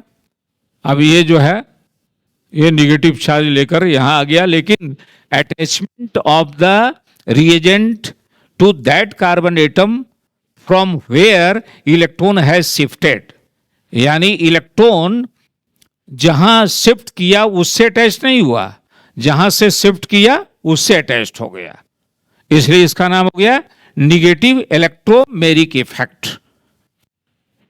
अब इसमें कुछ समझ में नहीं आया तो बोलो, if you are getting any doubt, जो भी पॉइंट नहीं समझ में आया बोलो। लोन पेयर, अच्छा ठीक है, देखो बैठ जाओ।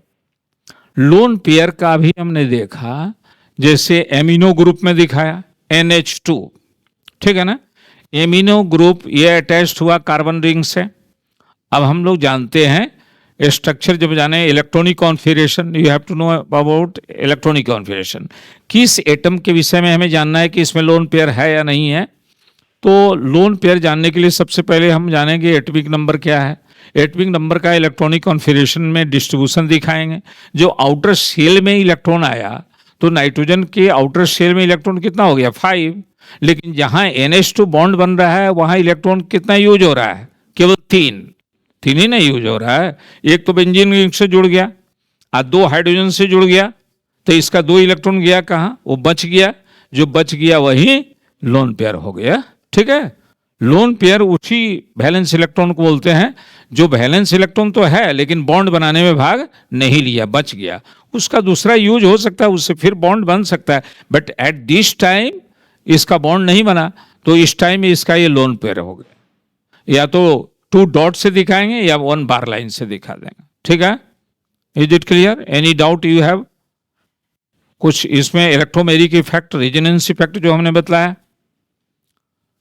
क्योंकि इससे थोड़ा सा हम ये चाहते हैं कि बेसिक कॉन्सेप्ट थोड़ा क्लियर हो, तब उसमें रफ्तार पकड़ेंगे हम लोग। ठीक है ना, क्योंकि अब सबस्ट्रेट क्या है इसको समझ लिया गया कि सबस्ट्रेट वैसे कार्बन कंटेनिंग ऑर्गेनिक कंपाउंड को बोलते हैं जो न्यू बॉन्ड फॉर्मेशन में भाग लेता है, नया बॉन्ड बनने में भाग लेता है। और दूसरा रिएजेंट हो गया क्या चीज, उसको दूसरा रिएक्टेंट हो गया रिएजेंट, आई हो गया सबस्ट्रेट। ये समझ में आ गया। इलेक्ट्रोफाइल भी हमने समझाया कि electrophiles are those neutral molecules और positive charge ion which are in seek of electron, जिसको इलेक्ट्रॉन चाहिए। तो जिस पर देख लेंगे इलेक्ट्रॉन की कमी है, प्लस चार्ज हो, अगर चार्ज होगा तो प्लस होगा, और न्यूट्रल भी हो सकता है। एल्युमिनियम ट्राइक्लोराइड, आयरन क्लोराइड, ये सब न्यूट्रल होने पर भी इलेक्ट्रॉन डेफिशिएंट है, BF3। अब जैसे हम बतलाते हैं BF3 इलेक्ट्रॉन डेफिशिएंट कैसे है। BF3 ये क्या है नाम, what is the name of this compound, do you know? बोलो तो। BF3 क्या है? Boron trifluoride, boron trifluoride. और बोरोन का एटॉमिक नंबर क्या है 5 है। तो इसका इलेक्ट्रॉनिक कन्फिगरेशन हम करेंगे तो 2 और 3 आएगा। फर्स्ट शेल में 2 इलेक्ट्रॉन और जो बच गया 3 वो आ गया आउटर शेल में। अब 3 हो गया तो यहाँ ये बॉन्ड जो बना ये ऐसे बना, यहाँ F और यहाँ F आ गया। अब ये यहाँ एक एक इलेक्ट्रॉन का शेयरिंग किया, तो बोरोन के पास जितना इलेक्ट्रॉन था 3 वो एक एक फ्लोरीन के साथ शेयरिंग कर लिया। लेकिन इसके आउटर शेल में अगर हम इलेक्ट्रॉन देखें तो कितना हो गया, ओनली 6, जबकि कंप्लीट होने के लिए ऑक्टेट चाहिए। ऑक्टेट होता तब ना मजबूत होता। कोई भी एटम कंपाउंड बनाता है ऑक्टेट गेन करने के लिए, क्योंकि ऑक्टेट स्ट्रक्चर स्टेबल है।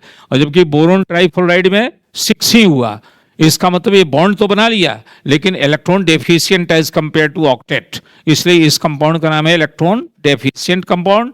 इसलिए BF3 is also called electrophilic reagent. इसको क्या बोलेंगे, इलेक्ट्रोफिलिक रिएजेंट। ये बात समझ में आ गई। ये न्यूट्रल भी हो सकता है और पॉजिटिवली चार्ज हो सकता है।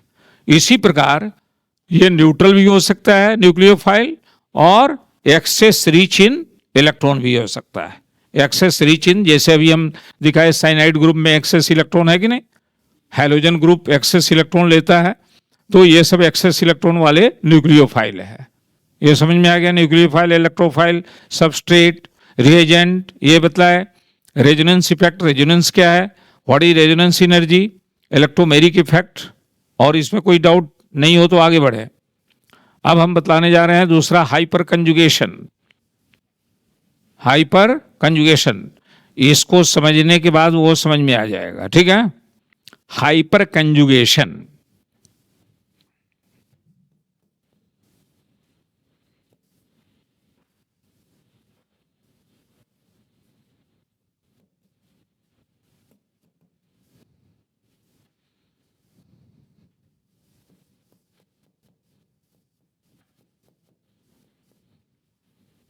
इस ग्रुप का नाम क्या है, मिथाइल इथाइल प्रोपाइल ब्यूटाइल, है ना। ये हो गया ग्रुप। ठीक है ना, इस पर क्या चार्ज है, प्लस चार्ज है। यहां पर इलेक्ट्रॉन डेंसिटी का स्कार्सिटी है, इलेक्ट्रॉन की कमी शो कर रहा है, प्लस चार्ज। अब इसका अगर हम यहां स्ट्रक्चर पहले बना देते हैं, यहां मान लो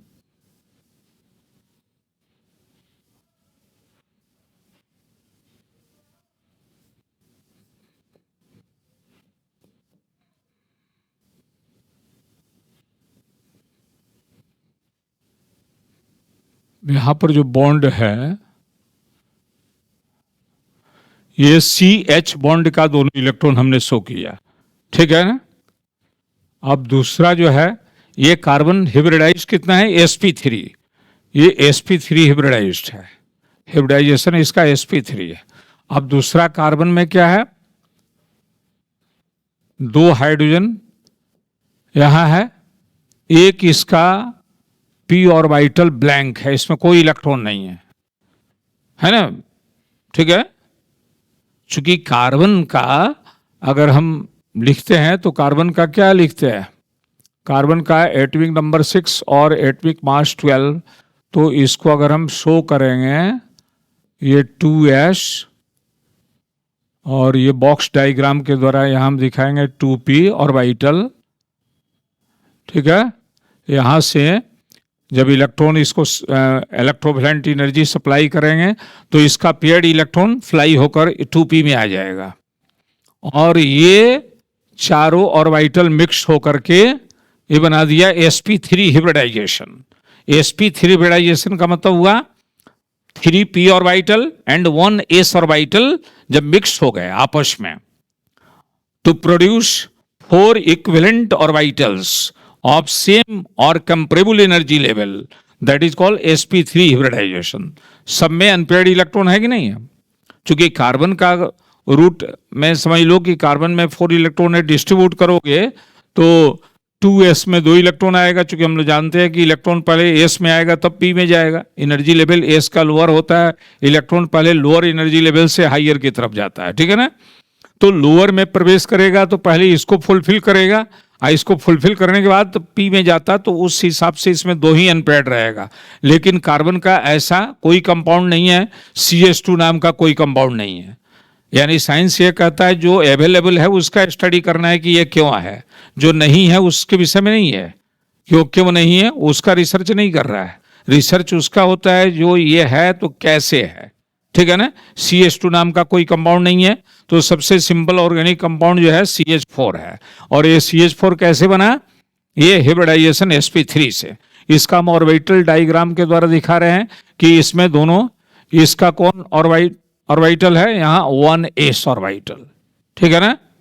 ये 1s ऑर्बिटल ये कार्बन के s ऑर्बिटल से यहाँ ओवरलैप किया है, बॉन्ड बना लिया है, और ये जो है तुम्हारा अल्काइल ग्रुप, इसको क्या बोलते हैं, कौन सा ग्रुप, अल्काइल ग्रुप। अल्काइल का मतलब जनरल हो गया, उसमें मिथाइल प्रोपाइल ब्यूटाइल सब आ गया। तो अल्काइल ग्रुप का CH सिग्मा बॉन्ड का ऐसा भी होता है कभी कभी कि अल्काइल ग्रुप का CH, यहां कौन सा बॉन्ड बन रहा है, CH, यहां बॉन्ड है ना CH, तो CH यहां इसका दिखा देते हैं, ऐसा रहेगा ऑर्बिटल, s ऑर्बिटल स्फेरिकल होता है, और ये होता है p ऑर्बिटल कैसा होता है, डम्बेल शेप्ट का होता है, डमरू जैसा, डमरू देखे होगी नहीं, डम्बेल शेप्ट हो गया। ये दोनों हेड ऑन क्लैप्स किए, ओवरलैपिंग हुआ, एस और पी का, चाहे पी और पी का भी हेड ऑन जब ओवरलैपिंग होता है तो सिग्मा बॉन्ड बन जाता है, ठीक है ना। ये दिमाग में रखना है, यहाँ फिजिकल भी आ जाता है कभी कभी, ये सब केमिस्ट्री का मिक्सचर है। तो ये बॉन्ड बनाया CH, तो sigma electron of CH bond in alkyl group sometimes come in the plane of empty p orbital, यानी एम्प्टी बने खाली। Sometimes sigma electrons of CH bond comes in the plane of unshared or blank or empty p orbital, then both align together, तो दोनों एलिंग हो जाते हैं, जुड़ते हैं, यानी इसके बीच में इंट्रैक्शन हो जाएगा, इंट्रैक्शन, और जिससे इसका CH सिग्मा इलेक्ट्रॉन डीलोकलाइज हो जाता है। क्या हो जाता है? डीलोकलाइज्ड। डीलोकलाइज का मतलब अपने जगह से शिफ्ट होकर दूसरे जगह चला गया। और जैसे वाइब्रेशन होता है, कभी वहां चला गया, कभी यहां आ गया वाइब्रेट करके, यानी ये इस ब्लैंक ऑर्बिटल में कभी कभी चला जाता है, या अनसेचुरेटेड अगर कोई है वहां कंपाउंड डबल ट्रिपल बॉन्ड का, तो उसके भी ऑर्बिटल के साथ एलिंग हो जाता है। इससे क्या होता है? इसको स्टेबिलिटी मिल जाती है, इसको स्टेबिलिटी मिल जाती है, और ये प्लस चार्ज जो है स्टेबलाइज हो जाता है, यानी एक जगह स्थिर नहीं है और डीलोकलाइज हो जाएगा। अब यहां उसी को दिखा रहे हैं। पहले हाइपर कंजुगेशन का मतलब हुआ कि this is defined as the stabilising of alkyl group, stabilising of alkyl group due to interaction of sigma electrons of CH bond with empty orbitals or unshared orbitals due to delocalization, जिससे electron का जगह change हो जाता है, मतलब इस orbital से यहाँ पर डिलोकलाइज हो गया है, जिससे ये स्टेबलाइज हो जाता है, मतलब ये स्टेबल स्ट्रक्चर है, स्टेबल। ये परमानेंट इफेक्ट है, ये टेम्पररी नहीं है। इलेक्ट्रोमेरिक क्या था? वो टेम्पररी था, जब रिएजेंट होगा तब वो होगा, रिएजेंट हट जाएगा, उसका इफेक्ट खत्म, और ये परमानेंट इफेक्ट है। तो इसमें क्या होता है? सी यहाँ प्लस चार्ज है, ठीक है ना, उसी का भी है, बॉन्ड लाइन स्ट्रक्चर हमने दे दिया यहाँ। अब यहाँ क्या होता है कि इसका ये जो इलेक्ट्रॉन है यह शिफ्ट कर गया यहाँ पर, मतलब ये अपना इलेक्ट्रॉन ओवरलैप जैसे किया, तो ये अपना इलेक्ट्रॉन इसको दे दिया। जब दे दिया तो नेक्स्ट स्टेप में क्या हो जाएगा? नेक्स्ट स्टेप में यहाँ हो जाएगा H, और ये डिस्कनेक्ट हो गया, यहाँ का H हट गया, अब यहाँ का H जो है प्लस हो गया, और यहाँ डबल बॉन्ड बन गया। यहाँ क्या बन गया? CH2। यहाँ जो प्लस चार्ज था, ये इलेक्ट्रॉन सिग्मा इलेक्ट्रॉन्स इसके पास आ गया, और इसके पास आ गया तो फिर बॉन्ड बना लिया, तो सिग्मा पहले था अब हो गया डबल, और यहाँ से इस H जो है डिस्पर्स हो गया, इस पर से प्लस चार्ज हट गया, ठीक है ना, ये पॉजिटिव H यहाँ आ गया। अब यहाँ जब आ जाएगा तो अब नेक्स्ट स्टेज में अब इसको ऐसे दिखाएंगे, CH2 डबल बॉन्ड, और यहाँ ये H, चूंकि यहाँ डबल बॉन्ड है तो H प्लस जो है फिर इस कार्बन के साथ अब जुड़ गया, चूंकि इसके पास पाई इलेक्ट्रॉन्स है, अब इसके साथ ये जुड़ गया। अब उसके साथ जैसे ही जुड़ा, चूंकि कार्बन को तो टेट्रावेलेंसी से ज्यादा होगा नहीं, तो ये CH बॉन्ड ब्रेक हो गया, अब यहाँ H प्लस आ गया, ये CH बॉन्ड ब्रेक होकर इसको मदद कर दिया, एक दूसरे को हेल्प कर रहा है, यानी इसको जोड़ा तो ये अपने ब्रेक कर गया। पॉजिटिव चार्ज कैसे मूवमेंट कर रहा है इसको दिखा रहा है। यहाँ पर आ गया H, फिर यहाँ से आप देखेंगे कि CH2 यहाँ रहेगा, डबल बॉन्ड C H, और ये H प्लस को ये CH बॉन्ड हेल्प करेगा।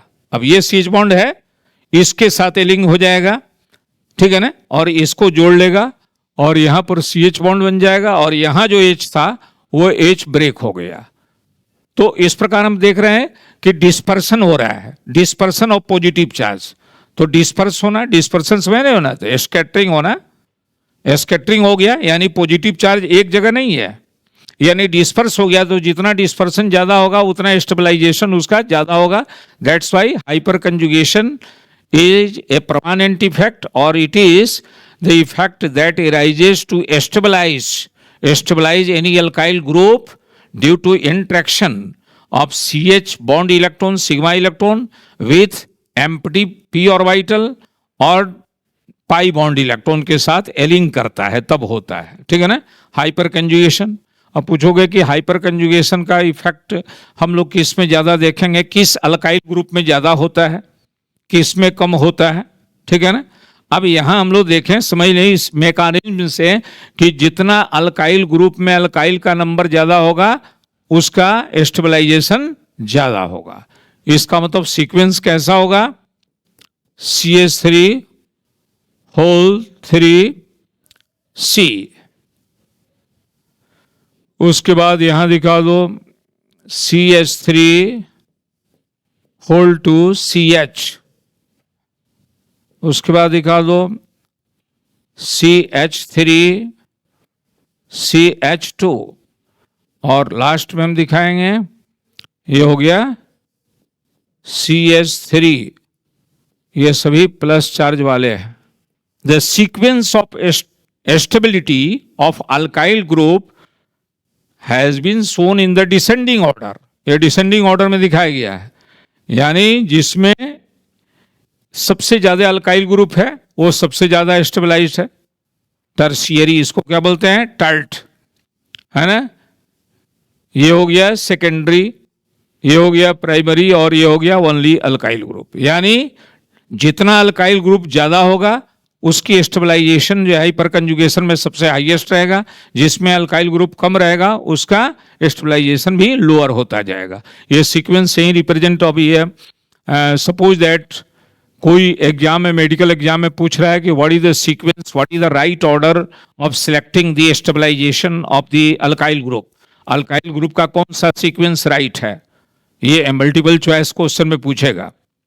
तो you have to see that the number of alkyl group, as the number of alkyl group will be higher, it will be more and more stable। तो ये sequence ये देगा, किसी में सीक्वेंस में ये पहले दे देगा, 3 उसमें गलत रहेगा और 1 राइट रहेगा, तो इसमें हम लोग सीक्वेंस में सबसे हाईएस्ट ऑर्डर वाले अल्काइल ग्रुप को यहाँ फर्स्ट स्टेबलाइजिंग कैपेसिटी में उसको आगे रखेंगे, और ये डिसेंडिंग होकर के लोअर में जाएगा। तो इस सीक्वेंस में हम लोग टिक मार्क करेंगे। ये हाइपर कंजुगेशन ये बतलाता है कि stabilization due to interaction of the CH bond of alkyl group with another empty p orbital or unshared p orbital, or you can say pi orbitals aligning in the plane for its stabilization, that is called hyperconjugation, or it gives a stabilizing, it increases the stabilizing capacity of the alkyl group as the number of alkyl group increases, its stabilizing order increases. जितना alkyl group ज्यादा होगा, ये sequence हमने लिख दिया है। Inductive effect, अब देखो इंडक्टिव इफेक्ट क्या है, इंड्यूस करना, इंडक्शन। अब ये इंडक्टिव जो वर्ड लिया गया है वो बोरो किया गया फिजिक्स से, क्योंकि एक साइंस कंप्लीट नहीं है, एक साइंस दूसरी ब्रांच को हेल्प करता है। तुम लोग देखोगे कि केमिस्ट्री में जितने भी रिसर्चर हैं, रदरफोर्ड है ना, नील बोर, ये सब फिजिक्स के हैं। Nobel prize they have got in Nobel prize, लेकिन उनका आउटकम यूज हो रहा है केमिस्ट्री में। आजकल फिजिक्स का में भी केमिस्ट्री का टॉपिक है, न्यूक्लियर फिजिक्स, ठीक है। अब यहाँ इंडक्टिव इफेक्ट, इंडक्शन, अब थोड़ा सा हम इजी वे में समझाने के लिए हम ये बतला रहे हैं। लोअर क्लास में तुम पढ़े हो कि चार्जिंग कैसे करते हैं। There are 3 types of process for charging. हम लोग किसी ऑब्जेक्ट को चार्ज करते हैं तो 3 तरीके से करते हैं। एक ड्यू टू फ्रिक्शन, रबिंग, एक वो प्रोसेस हो गया, दूसरा कंडक्शन, और तीसरा है इंडक्शन। तो ये इंडक्शन यहां हम बोरो कर रहे हैं फिजिक्स का ये वर्ड। इसमें इंडक्शन का मतलब हुआ कि उसके वजह से दूसरा चार्ज हो गया, है ना। तो यहां पर हम एक कंपाउंड का एग्जांपल ले रहे हैं, CH3 CH2 Cl। अब देखो इस कंपाउंड का नाम क्या है, what is the name of this organic compound? तुम बदलो, इस ऑर्गेनिक कंपाउंड का नाम क्या है फटाफट। देखो कॉमन नेम इसका है इथाइल क्लोराइड, और IUPAC नेम हो गया क्लोरोइथेन। क्या है? क्लोरोइथेन। इथाइल क्लोराइड बोलेंगे कॉमन नेम में, या क्लोरोइथेन बोलेंगे। ये समझ में आ गई बात। अब देखो इसमें इंडक्टिव इफेक्ट होता है।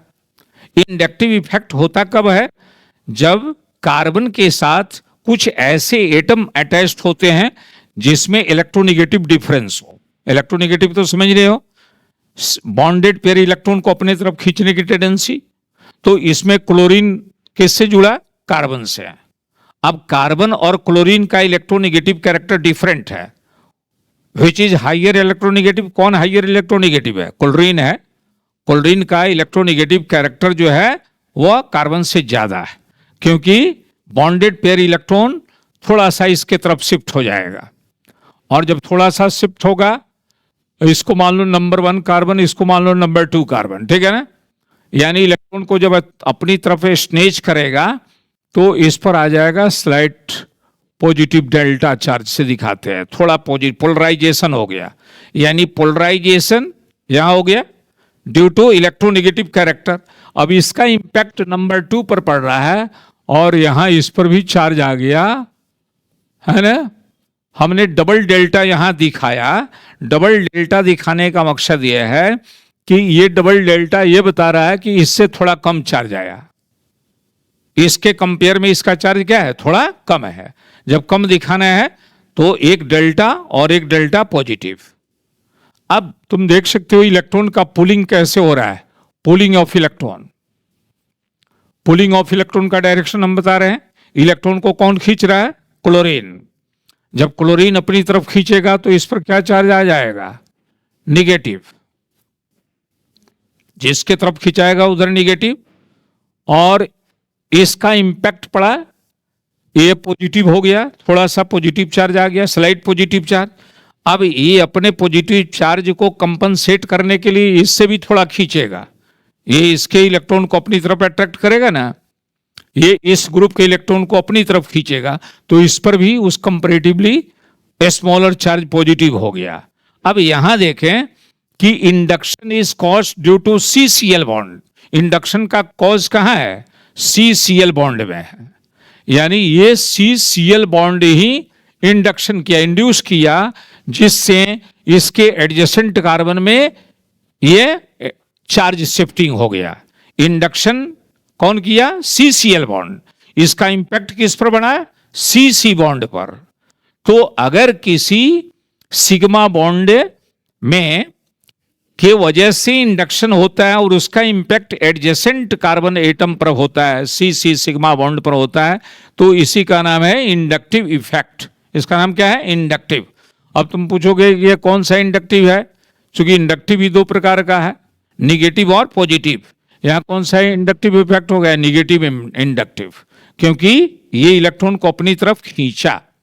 तो जितने भी हैलोजन ग्रुप हैं वो सब निगेटिव, इसको बोलते हैं -I इफेक्ट। -I इफेक्ट, ये हाइड्रोजन ग्रुप का जो भी एटम होगा वो -I इफेक्ट, चूंकि ये इलेक्ट्रॉन को अपनी तरफ खींचा और इसके वजह से इंडक्शन हुआ तो चार्ज का पोलराइजेशन हो गया, तो -I इफेक्ट। और अल्काइल ग्रुप अगर रहता तो उससे पॉजिटिव इंडक्शन होता है। अल्काइल ग्रुप जितना भी है, मिथाइल, प्रोपाइल, ब्यूटाइल, वो पॉजिटिव I इफेक्ट शो करता है। अल्काइल ग्रुप कौन सा इंडक्टिव इफेक्ट शो करता है? पॉजिटिव। हैलोजन ग्रुप कौन सा करता है? निगेटिव। ये क्लियर हो गया? Is it clear? इसी का नाम है इंडक्टिव इफेक्ट। इंडक्टिव इफेक्ट क्या है? क्योंकि एक जगह पोलराइजेशन होने से उसका इंपैक्ट एडजेसेंट कार्बन एटम पर होता है, तो उसी को हम लोग बोलते हैं इंडक्टिव। यहां चार्ज सेपरेशन हुआ, इसका इफेक्ट दूसरे पर पड़ गया, तो इसी का नाम है। ठीक है।